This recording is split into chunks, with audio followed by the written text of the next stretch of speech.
আজকে আমরা প্রকাশ্যে কথা বলতে পারছি, মিছিল মিটিং করতে পারছি, নির্বাচন করছি, সকল কিছুই কিন্তু দেশনেত্রী বেগম খালেদা জিয়ার ত্যাগের ফল। ডাক্তাররা, ঢাকার ডাক্তাররা অনেক চেষ্টা করেছে, লন্ডনের ডাক্তার অনেক চেষ্টা করেছে, তাকে বাঁচানো যায়নি। কারণ তাকে বহু আগেই খুব ডিজাইন করে মৃত্যুর মুখ থেকে ঠেলে দেওয়া হয়েছে, বহু আগেই তাকে পয়জনিং করা হয়েছে। এটা আমি বারবার বলছি, এখনো বলবো, এবং যথাসময়ে আমরা এটার একটা নিশ্চয়ই এটা একটা ইনভেস্টিগেশন আমরা করবো ইনশাল্লাহ।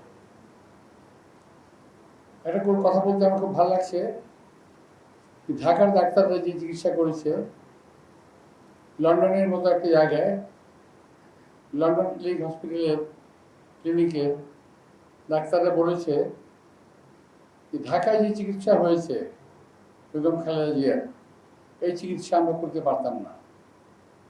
এটা একটা ইউনিক ট্রিটমেন্ট এবং এক্সাম্পলারি একটা ট্রিটমেন্ট বাংলাদেশ থেকে তাকে দেওয়া হয়েছে।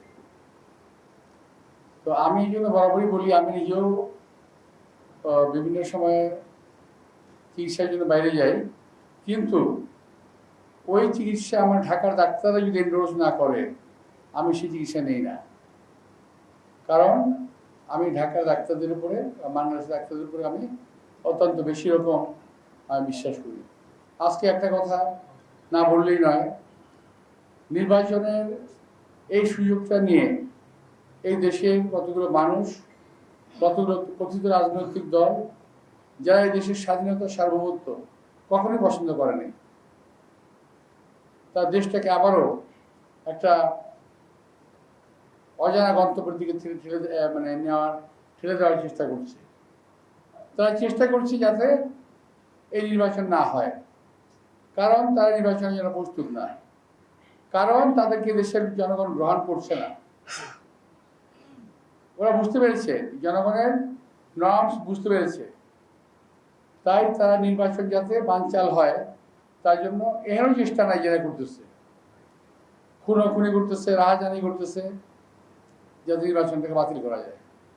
খুব সম্প্রতি একটা ঘটনা আপনারা দেখেছেন যে একটা ছেলে গুলি খেয়ে মারা গেছে, যাকে দেখতে আমি মেডিকেল হসপিটালে গিয়েছিলাম, ডাক্তার রফিকও গিয়েছিল সেখানে। ওখানে কি সিন তারা ক্রিয়েট করেছিল আপনারা দেখেছেন। আমি অনেক ধৈর্য ধরে ওটাকে আমি সহ্য করেছি, কারণ আমি চাই নাই যে ওরা কোনো সুযোগ নেই। ওরা পায়ে পাড়া দিয়ে আমাদের সঙ্গে ঝগড়া করার চেষ্টা করছে।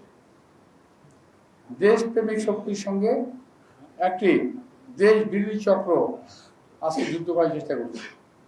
কিন্তু আমি আগে বলছি, এখনো বলি যে আমরা কখনোই তাদের এই চক্রান্তে পা দেব না। দেশ নেত্রী আমাদেরকে ধৈর্য শিখিয়ে গেছেন, আমরা সেই ধৈর্য ধরেই থাকবো। এই দেশের বিরুদ্ধে এখন চক্রান্ত হচ্ছে, আপনারা চোখ কান খোলা রাখবেন। ইলেকশন থেকে বানচাল করার চেষ্টা করা হচ্ছে বিভিন্ন দিক থেকে, বিভিন্নভাবে। এদেশে মানুষের কথা অধিকার হরণ করার চেষ্টা করা হচ্ছে।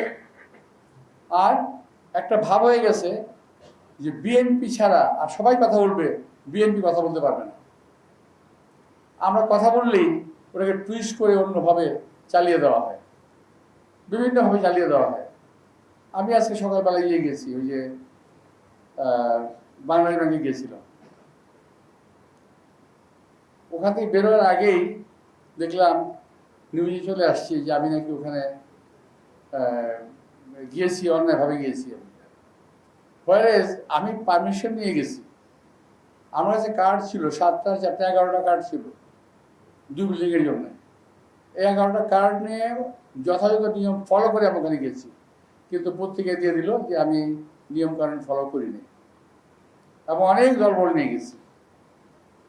ভাই আমি তো বিএনপি একটা প্রোডাক্ট, বিএনপি আমাকে তৈরি করেছে। আমি যখন যেখানে যাই বিএনপির লোকরা তো আসবে স্বাভাবিক। বাংলাদেশ ব্যাংকে বহু কর্মচারী আছে বিএনপি সমর্থন করে, তারা স্বাভাবিকভাবে আমার সামনে আসছে। একটু ভিড় তো হয়েছে, এটা নেচার, এটাকেও তারা ভালোভাবে নেয় না।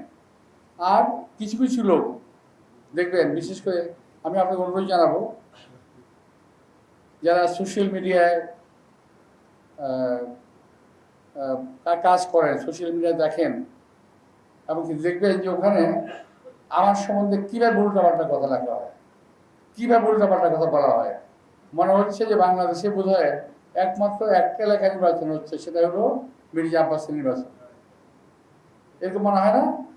আর কোনো শব্দ নেই, কারো কোনো শব্দ নেই, শব্দ হলো মির্জা আব্বাস, টার্গেট মির্জা আব্বাস, ফেল করা মির্জা আব্বাসকে, এই হলো উদ্দেশ্য ওদের। তো আজকে এই মিলাদ মাহফিলে আপনাদেরকে অনুরোধ রাখবো, সোশ্যাল মিডিয়ায় যারা অ্যাক্টিভ আছেন, এই ধরনের কিছু যখন দেখবেন, দয়া করে আপনার জব দিয়ে দিন, পারলে কিছু লেখেন, কিছু বলেন, অনেক কাজে লাগবে এটা। কারণ ওরা কিন্তু ঝাঁকে একটা দল কোটি কোটি টাকা ব্যয় করছে শুধু সোশ্যাল মিডিয়ার পেছনে, দেশে এবং বিদেশে। বিদেশে 4-5টা লাফাঙ্গা আছে, ওদের কাছে ওদের টাকা দেয়, আর দেশে তো আছেই কতগুলো। তো এখন ওদের টার্গেট মির্জা আব্বাসকে তারা ফেল করাবে। তো আমি আশা করছি যে আপনারা, আমি দেশনেত্রী বেগম খালেদা জিয়ার একজন কর্মী, বিএনপির একজন কর্মী এবং একজন সাচ্চা দেশপ্রেমিক আমি নিজেকে দাবি করি। তো আজকে যারা কথা বলছেন তারা অনেকেই আমার সম্পর্কে জানেন না, অথবা না জেনে মিথ্যা কথা বলেন। আমি কিছুক্ষণ একটা দেখে আসলাম, কিছুক্ষণ বলছি কি জানেন, বলতে চাই না, একটা বাজে কথা বলছে, তো বলতে চাই না। তবে কথাতে বোঝা যায় যে সে একটা অপরিপক্ক একটা লোক, পরিপক্ক মানুষ না। এই ধরনের অপরিপক্ক লোক যদি সংসদে যায়, দেশটার যে কি হবে আল্লাহই বলতে পারে। রোগ জীবাণু সব জায়গায়, সারাদিন সাবধানে। বাচ্চারা সারাদিন প্রমিস রাখবে? অসম্ভব। এজন্যই ডেটলের নতুন প্রমিস, জীবাণুর বিরুদ্ধে 12 ঘন্টার সুরক্ষা বলয়। ডেটল।